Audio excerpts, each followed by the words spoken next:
everybody, Adam from High Desert Hollow here. Welcome back. We're in the kitchen. As you can tell from behind me, we're still in the middle of the remodel process. We're getting ready to start working on our bunch again today. But before we get started on the remodel, I got to get dinner getting ready to go, and we'll bring you along to the process. What we're going to be making today is a elk neck bone soup or stew. Kind of depends on this consistency where it finishes out. So right here in the pan behind me, what I've got is that this is actually the neck bone off of the elk that Gabe shot last fall. In the state of Idaho, you're not even required by law to take this piece of meat out. They say you can leave all the neck meat in. Huge waste. Huge waste. Either you can bone it out really well for a bunch of hamburger, or do like what I'm going to do here is basically we cleaned it up a little bit, left the majority of the meat on it, cut it in half, and what we'll do is we're going to season it up, roast it, and turn it into soup. So what I've got here is just your basic seasonings. We've got some seasoning salt, onion powder, garlic powder, black pepper. I'm going to season them up really well. I've already got the pan sprayed with a non-stick vegetable cooking spray.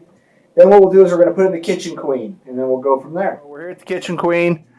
We've got a good fire running in here. You can see what we're going to do. We're going to set this draft about half. About there. A little less. Right about there. Get that set there. We move around to the back side of the stove. You can kind of see there's that handle right there. Not this handle. This handle. We pull that over this direction. What that does is redirect the heat. Instead of going straight up the chimney, directs it around the oven box. Then we got this other handle here. It does the same thing. It blocks it off and puts all the heat and holds it around the stove, the oven box. So we'll pull that out like that. And then we'll bring the neck bones over and we'll get them in the oven. All right. So you can see we got the neck bones all seasoned up really well. They're in this roasting pan. We got the fire set, ready to go. Open this oven up. I've got 2 thermometers, one on the inside, one on the outside. Tell me how hot it is. We're going to be running at about 300 degrees, 250, 300 degrees. Slide those in there, just like so. Shut it up. Then what we'll do is we'll come back and check it in about an hour. See how it is. Probably rotate it in the oven. Let it go for about another hour, and then we'll go to the next step after that. So it's been just over an hour. Let's take a look at this. See what we got.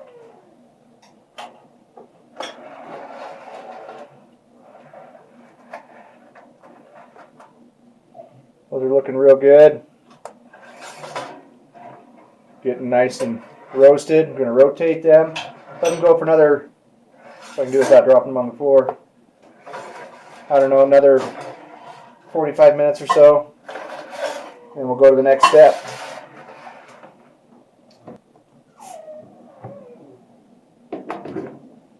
All right, let's move you over here and we'll just check that fire real quick, see where we're at.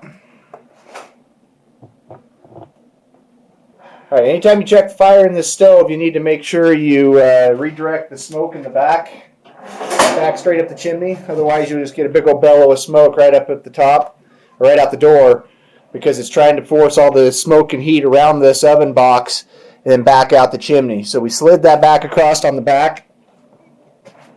Gabe, go ahead and open that up. Let's take a look. Yep, just a good mellow fire, and that's all we want. So, okay, go ahead and close it up, Gabe. Should be good. All right, so we got the neck bones out of the oven. They're just sitting on top of the stovetop now. Getting ready to move them to the Dutch oven. As you can see, they're just a good dry roast. They're already starting to flake apart. Looking really good. We're going to put them in the Dutch oven. We'll put some other ingredients with them and start to let them to simmer a little bit so we can get all that meat off the bones. So we'll go to that point. It's all going to be cooked on the Kitchen Queen 380. We've been using it extensively. We really like it so far. Just our enamel Dutch oven here. Going to do is carefully get these neck bones transferred over here. See if we can get them to both sit in there. I'm not sure how they're going to fit. Just about like that, I guess. Going to take, we got 4 cups of water. And that's just a starting point. It might take a little bit more water. Yep, I'm going to put a little bit more in there. Now, if you guys don't remember, or if I didn't mention it, this did cook in the oven on the Kitchen Queen 380 for, it was about 2.5 hours what these neck bones roasted in there for. Now, what I've got here is just a broth seasoning base, just your basic. We're going to put just a little bit more meaty flavor in there. I'll mix that up in on the sides a little bit. And as this simmers, it'll all mix in. We've already got a bunch of flavor with the bones and the meat and stuff and the seasoning from that. This will just add that little extra boost. Got that in there. All right, now we're just going to let that sit there on the Kitchen Queen. We still got a pretty good little fire going underneath. It's not going to take a lot. We just want it to simmer. Bring it up to that point, and we'll let it sit here and simmer for probably another hour or so. This is just an all-day deal. Just as I'm doing stuff around the house, we're working on the kitchen. Cooking dinner as we go. All right, let's open this up and take a look at them. I did about half hour ago. Took the lid off, flipped them over, rolled them around so they could all get simmering in that brothy juice really well. Looking really good. You can see the meat's just shredding on there. Lots of good meat. Can't believe we throw this stuff away or don't try to bring it out of the woods. Let me get this out of here. Let that drip onto a plate. I've got to get these out and let them cool, because what we're going to do now is we're going to shred all that meat off of there and get it separated from the bones and all that other stuff.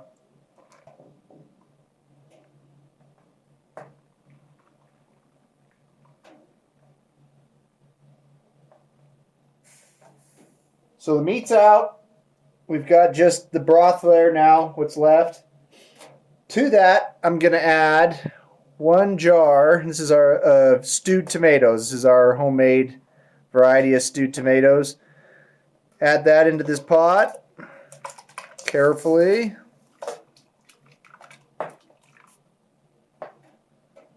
Got that.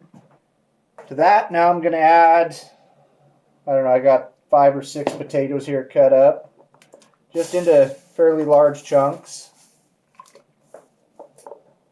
Okay, next I'm going to put some carrots in there. This is just a pretty basic soup stew recipe, guys. Normally I'd be putting carrots out of our garden in there.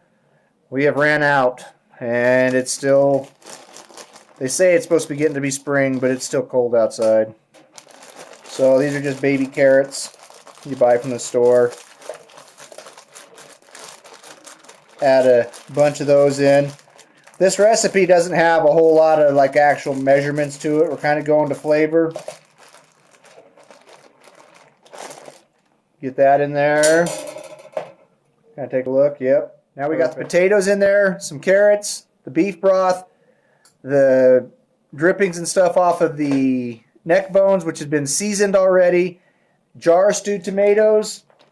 Gonna let this sit here and simmer and let these vegetables start to cook while I wait for the neck meat to cool, and I'll get that pulled off and shredded, and then we'll re-add that. Now I'm not going to put any more seasoning in this until I get kind of everything incorporated, because I'm not for sure where we're at with the flavor, because I've already got the broth in here should already have a bunch of flavor in it because of the seasoning off the neck.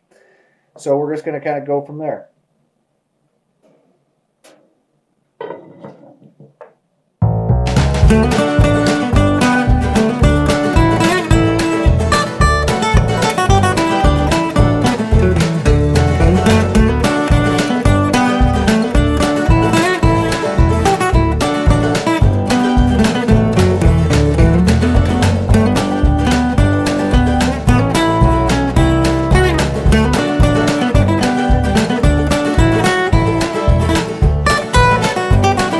There you go, guys. That's breaking down, getting all the meat off that neck. You can see how much meat I already got off of that, just off of that. And keep in mind, when we butchered the elk, we were able to actually take probably another 10 pounds of hamburger, probably more than that, probably 15 pounds of hamburger off from around that, and this is just the stuff that it was harder to get out, so we left it so we could do this with it. Something to think about if you're hunting out there and they say you don't have to take that piece of cut out or that part of the animal out, about how much you're actually throwing away and not actually being able to utilize. It's been about 10 minutes since we put the meat back in. The carrots were almost done already. Potatoes are ready. Let's just take a look there again, see what we got.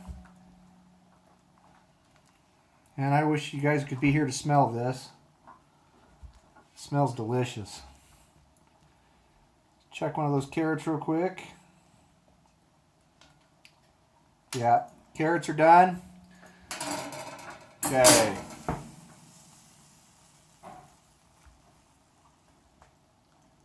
Get a spoon here. Way close. Really, really close. Just a little bit more. I'm going to put just a little bit more of this Tony's Creole seasoning. And basically, it's a seasoning salt with some spices in it. Just a little bit. We're not going to get crazy here.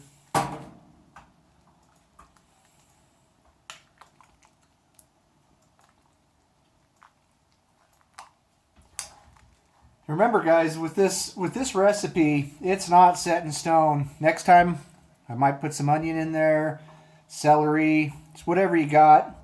It's just a basic, just a basic soup recipe is all it is, and with a beef base and utilizing that neck that otherwise would just not get used. It turns out really well, though. Perfect. Perfect, perfect. Okay, there you go.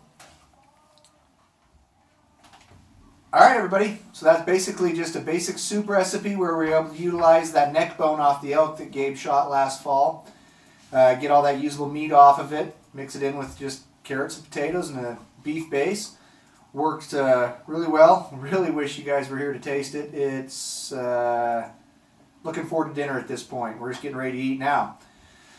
Anyways, guys, we're just here trying to live a more self-reliant lifestyle and promote modern homesteading. This is Adam with High Desert Hollow, signing out.